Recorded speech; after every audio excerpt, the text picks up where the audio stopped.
J'ai réservé des vacances en famille, payé d'avance et envoyé à chacun les détails du vol. Personne n'est venu.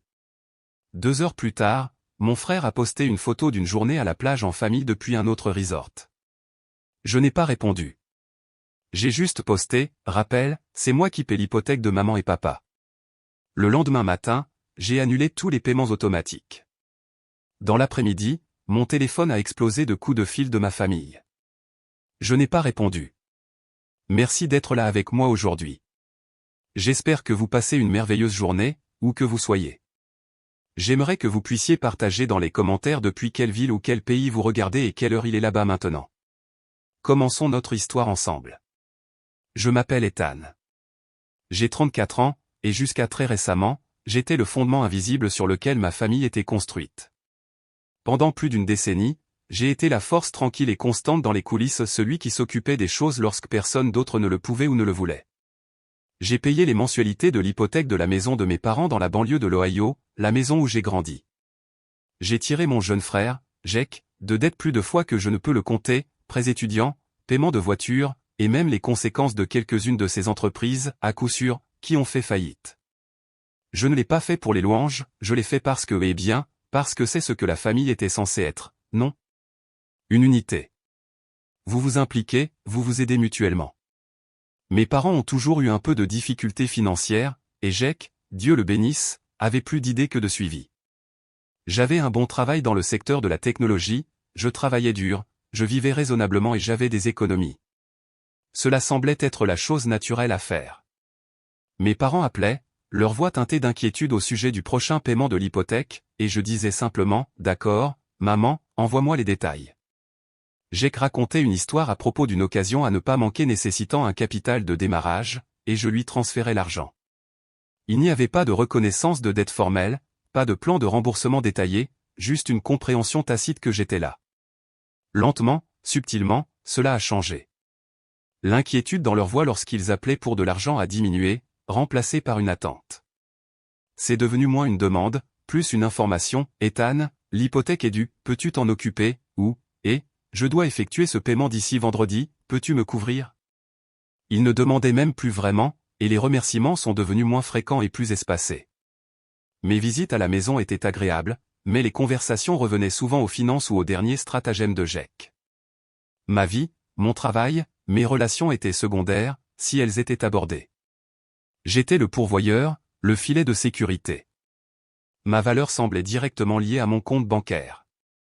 Une petite voix au fond de ma tête chuchotait parfois un éclair de ressentiment, une question, quand est-ce que cela s'arrête?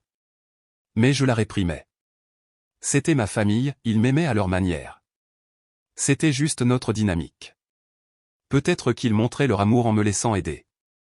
Cela semble tordu maintenant, en le tapant, mais c'est le genre de gymnastique mentale que vous faites pour que les choses s'accordent lorsque vous voulez désespérément appartenir.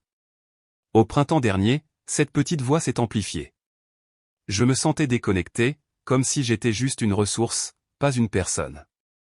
J'ai eu une idée, des vacances en famille quelque part au chaud, où nous pourrions nous détendre, pas de discussion sur les factures ou les problèmes, juste être une famille. La Floride. Un bel hôtel directement sur la plage. J'ai parcouru les sites web, comparé les vols, trouvé un endroit avec de bonnes critiques et des chambres qui pourraient accueillir confortablement tout le monde. Ce n'était pas bon marché. J'ai payé les vols, les chambres d'hôtel pour une semaine, j'ai versé un acompte sur une voiture de location assez grande pour nous tous.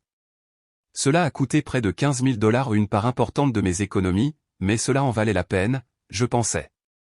Pour le lien. Pour les souvenirs. Pour enfin me sentir comme une partie intégrée de la famille, pas seulement le gars qui gardait les lumières allumées. Je leur ai envoyé toutes les confirmations de vol, les détails de la réservation de l'hôtel, des semaines à l'avance. Mes parents ont renvoyé quelques émojis enthousiastes, Jake a répondu, génial. J'ai hâte. J'ai senti une véritable chaleur fleurir dans ma poitrine. Cela allait être ça. Nous allions nous reconnecter. Le jour est arrivé. Vol tôt le matin. Je suis arrivé à l'aéroport, je me suis enregistré, je suis passé par la sécurité. L'air du terminal était frais, stérile, un contraste frappant avec l'air humide de la Floride que j'anticipais. Je me suis assis à la porte d'embarquement, observant d'autres familles monter à bord, le bruit des valises qui roulaient et les annonces étouffées remplissaient l'air. Ma poitrine était légère d'anticipation. J'ai envoyé un texto au chat de groupe familial, ici, porte C22. À bientôt. 10 minutes se sont écoulées, puis 20, puis 30. Pas de réponse. Mon sentiment initial de légèreté s'est transformé en un sourd sentiment d'inquiétude. La circulation? Ils ont dormi? J'ai appelé ma mère directement sur la messagerie vocale. J'ai appelé mon père messagerie vocale. J'ai appelé Jack, ça a sonné et sonné, puis est allé à la messagerie vocale. L'anxiété, froide et vive, a commencé à se nouer dans mes entrailles. L'embarquement pour mon vol a commencé, toujours aucun signe, aucun mot. J'ai fait les 100 pas près de la porte d'embarquement. Êtes-vous sûr qu'il n'y a pas d'autres passagers réservés sous le nom que j'ai donné, ai-je demandé à l'agent. J'ai donné mon nom de famille. L'agent a vérifié, a secoué la tête. Seulement vous, monsieur, sur cette réservation. Ce nœud dans mon estomac s'est resserré en barbelé autour de mes poumons. La panique a commencé à s'installer. Et si quelque chose n'allait pas? Une urgence? J'ai appelé leur téléphone fixe, pas de réponse. J'ai envoyé un autre texto, un peu plus paniqué, et, les gars, embarquement maintenant. Tout va bien? Appelez-moi. L'agent de la porte a fait l'appel final d'embarquement. Mon vol partait. Seul. Confus. Une froide peur me submergeant. Je suis monté dans l'avion. Je me souviens que le vol a été un flou. J'ai continué à vérifier mon téléphone pour un signal, un message, n'importe quoi. Rien. J'ai atterri en Floride. L'air chaud et humide que j'avais tant désiré était maintenant épais et suffocant. J'ai récupéré mon sac, je suis sorti. Le soleil éclatant n'a rien fait pour soulager le poids oppressif dans ma poitrine. Je suis resté là longtemps. La voiture de location prévue attendait. L'hôtel en bord de mer juste en bas de la route. Et absolument personne pour la partager avec moi. 2 heures plus tard, assis seul dans la chambre d'hôtel que j'avais payée, celle qui était destinée à ma famille, mon téléphone a vibré. Une notification. C'était Jack. Un nouveau message sur ses réseaux sociaux. Mon pouce a tremblé lorsque j'ai appuyé dessus pour l'ouvrir. Une photo. Jack, maman et papa, tous souriants, debout sur une plage ou une plage différente. L'étiquette clairement visible, journée à la plage en famille à un nom d'un resort différent, légèrement moins cher. L'air a quitté mes poumons comme si on m'avait frappé. Ce n'était pas une urgence. Ils n'avaient pas trop dormi. Ils étaient délibérément allés à un autre endroit sans me le dire, en utilisant la semaine que j'avais payée pour passer une journée à la plage en famille ailleurs. L'humiliation était une douleur physique, s'étendant de ma poitrine à mes bouts des doigts. Chaque photo sur le mur de la chambre d'hôtel où des familles heureuses profitant de vacances ressemblait à une accusation. J'ai regardé la photo, mes doigts tremblant si fort que j'ai failli laisser tomber le téléphone dans la piscine incroyablement bleue visible depuis mon balcon. Les couleurs vibrantes de leur trahison semblaient d'une luminosité esséurante. Puis la douleur s'est aiguisée en quelque chose d'autre, de froid et de dur. Ce n'était pas un oubli, c'était une déclaration. Ma décennie de soutien, mes 15 000 $ pour ce voyage, cela ne voulait rien dire. J'étais la ressource, pas la famille. Il m'avait montré exactement où devait être ma limite, et il l'avait franchie, l'avait démolie, puis avait posté une photo d'eux-mêmes en train de célébrer de l'autre côté. Mon esprit s'est tu. La panique s'est calmée, remplacée par une clarté glaçante. Je ne leur ai pas répondu par texto. Je n'ai pas appelé. Je n'ai pas crié dans la chambre d'hôtel vide. J'ai pris mon téléphone, je suis allé sur mon propre profil de réseau social et j'ai posté au pas une diatribe, pas un appel au secours, au juste 5 mots simples, une réponse directe au message joyeux de Jack, rappel, c'est moi qui paie l'hypothèque de maman et papa. Puis j'ai posé mon téléphone. La résolution silencieuse s'est installée au plus profond de mes os. Ils voulaient se sentir comme une unité familiale sans moi. Très bien. Voyons ce que ça fait lorsque les fondations sont retirées. Ce soir-là, seul dans la chambre d'hôtel chère que j'avais payée, au lieu de profiter d'un dîner en famille, j'ai méthodiquement parcouru mes opérations bancaires en ligne. Paiement automatique de l'hypothèque, annulé. Paiement automatique des factures de services publics des parents, annulé. Paiement automatique du prêt automobile de Jack, annulé. Paiement Venmo des frais professionnels de Jack, annulé. Chaque transfert automatique, chaque facture récurrente que j'ai couverte, chaque filet de sécurité que j'ai fourni, clic, clic, clic. Chaque annulation ressemblait à la coupure d'un lien, à la séparation d'un cordon. Ce n'était pas facile. Il y avait une peur profonde, une voix qui criait « Qu'est-ce que tu fais ?» Mais une autre voix, plus forte, plus froide, née de l'image de cette photo de plage, a répondu « Reprendre ce qui est à toi ». Le matin, le silence sur mon téléphone était assourdissant. C'était le calme avant la tempête. Je savais que cela allait arriver. Et dans l'après-midi, la tempête a frappé. Mon téléphone n'a pas seulement sonné, il a explosé. Les appels sont arrivés en succession rapide, maman, papa, Jake, puis des numéros inconnus dont je soupçonnais qu'ils étaient eux utilisant différents téléphones. Les textos ont afflué à un mélange de confusion, de colère et de demandes effrénées. Je n'ai répondu à aucun appel. Je n'ai répondu à aucun texto. Je l'ai juste laissé sonner et vibrer, sonner et vibrer. Chaque appel sans réponse était une petite victoire, un pas en dehors du poids que j'avais porté pendant si longtemps. La tempête à l'extérieur de mon téléphone brassait à l'intérieur du cercle familial. Mes parents ont appelé ma sœur, Sarah, paniquée. Jake a probablement exprimé sa colère à quiconque voulait bien l'écouter. Les messages sur mon téléphone sont devenus plus déchaînés au fil des heures. « Ethan, que se passe-t-il ? Le paiement de l'hypothèque n'a pas été effectué. Pourquoi ? Ta mère est en larmes. Comment as-tu pu faire ça ? Nous avons besoin de cet argent maintenant. Ce n'est pas juste. Jake ne peut pas payer sa voiture. Essaies-tu de le ruiner après tout ce que nous avons fait pour toi ? Réponds au téléphone, Ethan. Nous devons parler. Leur panique était palpable, et elle a révélé leur vraie couleur plus rapidement que n'importe quoi d'autre aurait pu le faire. Il ne s'agissait pas de la trahison des vacances, il ne s'agissait pas de mes sentiments. Il s'agissait purement de la coupure soudaine et inattendue de leur approvisionnement financier. Leur droit était une chose épaisse et laide, dépouillée de toute prétention d'amour familial. Je me suis senti malade. Le coup de poing dans l'estomac de l'aéroport était toujours là, mais maintenant il était rejoint par un mélange bouillonnant de colère, de dégoût et d'un fragile sentiment d'autonomisation. Des doutes se sont insinués, est-ce que je fais vraiment ça à ma propre famille ? Le sentiment de culpabilité enraciné qu'ils avaient nourri pendant des années était difficile à ébranler. Mais ensuite, je revoyais cette photo de plage, les sourires qu'ils partageaient en sachant que j'attendais seul, et la résolution se durcissait. Les retombées sociales ont commencé rapidement. La sœur de ma mère, tante Carole, une femme douce mais facilement influencée, m'a appelé. Sa voix était hésitante, « Ethan, ta mère est très bouleversée. Elle dit que le paiement de l'hypothèque n'a pas été effectué. Tout va bien ? » Je pouvais entendre la neutralité prudente, mais aussi la pression sous-jacente. J'ai expliqué calmement, factuellement, ce qui s'était passé avec le voyage. Il y a eu une longue pause. « Oh, Ethan, je suis tellement désolé », a-t-elle dit doucement. Ce n'est pas juste. Ce fut un petit moment, mais le fait qu'une personne en dehors du cercle immédiat valide mon expérience ressemblait à une bouée de sauvetage. Pendant ce temps, Jake s'est lancé dans une agression passive en ligne, publiant des mises à jour cryptiques sur les difficultés familiales et les trahisons inattendues, cherchant clairement de la sympathie sans nommer de nom. C'était une tactique pathétique, et franchement, embarrassante. Je ne me suis pas engagé. Mon seul message sur le paiement de l'hypothèque avait dit ce qui devait être dit. Le barrage incessant d'appels et de textos était épuisant. J'avais l'impression qu'ils essayaient de me submerger, de m'user jusqu'à ce que je cède.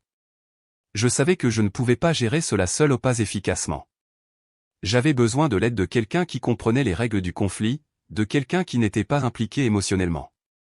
J'avais besoin d'un avocat. Faire des recherches sur les avocats en droit familial était surréaliste. Je n'étais pas en train d'obtenir un divorce ou de me battre pour la garde, je me protégeais financièrement et émotionnellement de mon propre sang. J'ai trouvé une avocate nommée Madame Ramirez, connue pour gérer les litiges familiaux financiers complexes avec une approche calme et ferme. Son bureau était en centre-ville, élégant et professionnel, un monde à part de la maison confortable et encombrée que j'avais subventionnée.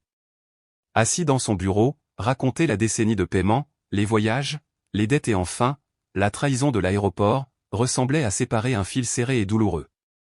Madame Ramirez a écouté patiemment, en prenant des notes. Elle n'a pas sursauté devant les montants ou l'audace des actions de la famille, elle a simplement hoché la tête, son expression étant celle d'une préoccupation professionnelle. « Monsieur Miller », a-t-elle dit, sa voix ferme, Ce que vous avez décrit est un schéma clair d'exploitation financière et de manipulation émotionnelle. Votre décision de cesser les paiements est non seulement dans vos droits, mais probablement une étape nécessaire pour établir des limites saines. Elle a expliqué le contexte juridique.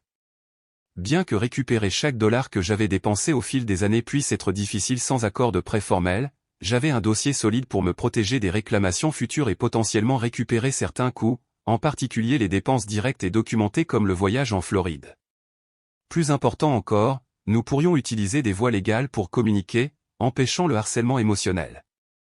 Elle a demandé toute la documentation que j'avais, relevés bancaires, virements électroniques, textos concernant les paiements, factures que j'avais payées directement, réservations de voyage.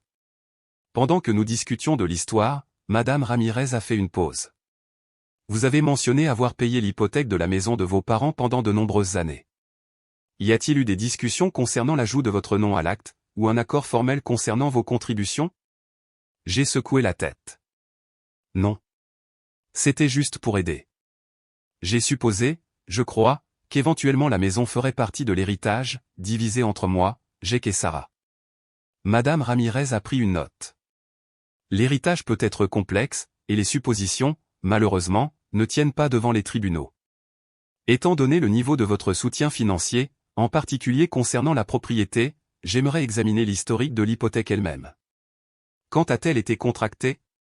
Y a-t-il eu des refinancements? D'autres prêts sur la propriété?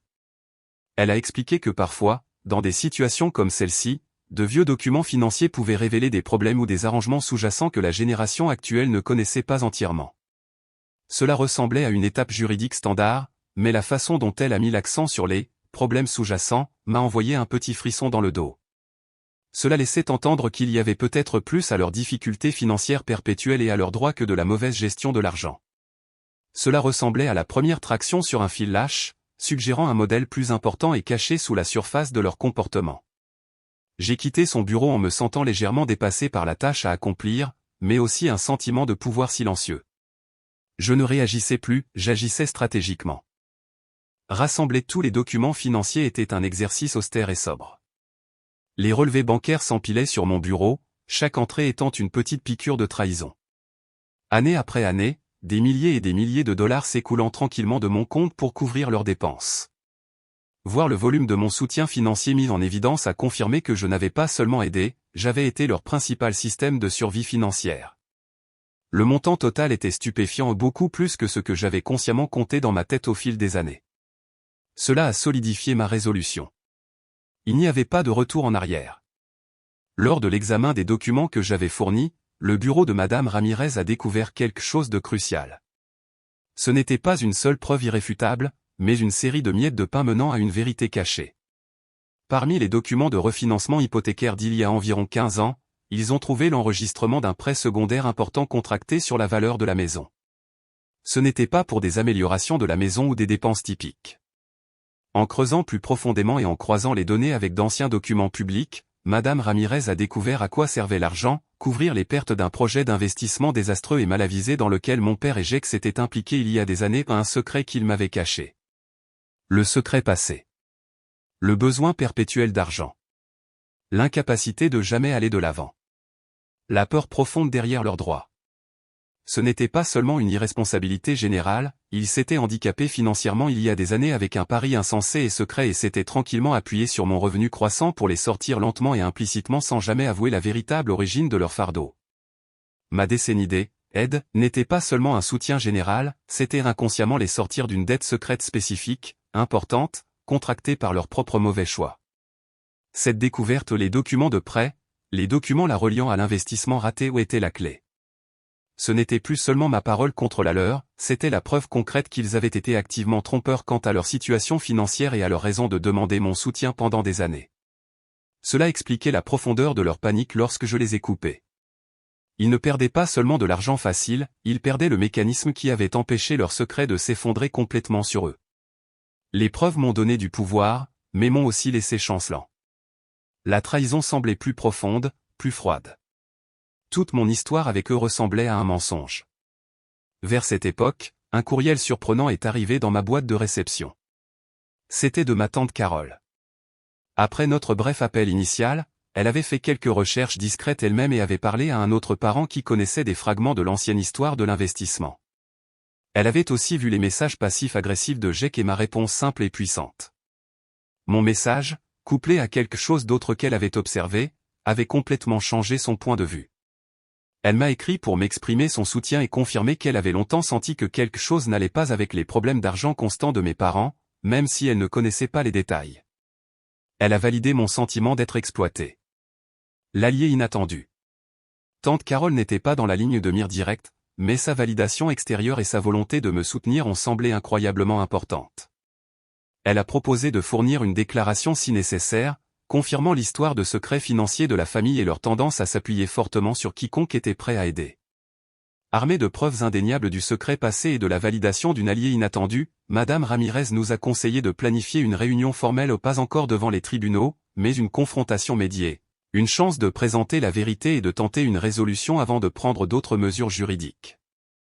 La famille, désespérée au sujet de ses finances, a accepté, espérant probablement pouvoir manipuler la situation ou se sortir de cette situation en faisant appel à leur charme pour revenir dans mon portefeuille. La réunion s'est tenue par vidéoconférence, organisée par le bureau de Madame Ramirez. Mes parents et Jake étaient dans leur salon, paraissant tendus mais essayant toujours de projeter un air d'innocence lésée.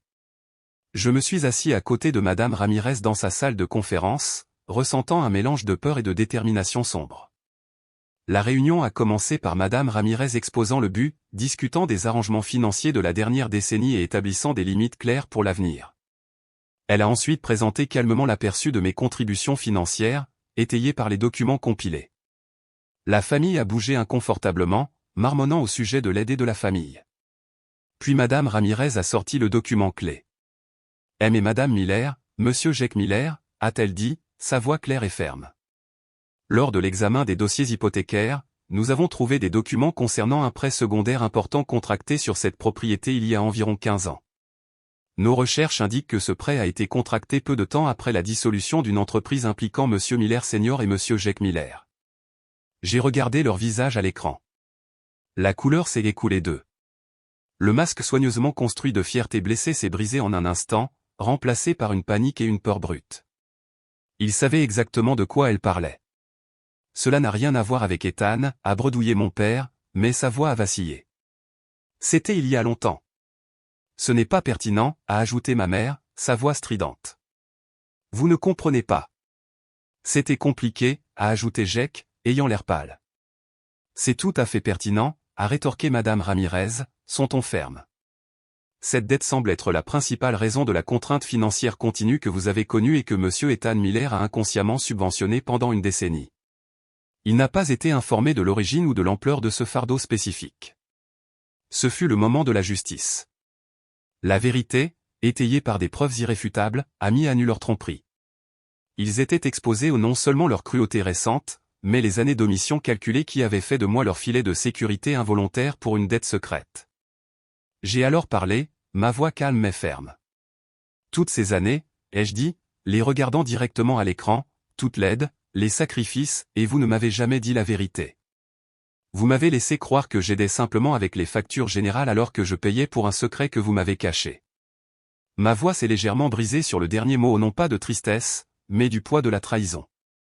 Est-ce ce que la famille signifie pour vous? Un moyen de nettoyer vos dégâts en secret. Ils ont bégayé. Ils ont nié. Ils ont essayé de me le retourner, mais leurs arguments étaient faibles, leur visage montrant leur culpabilité et leur défaite.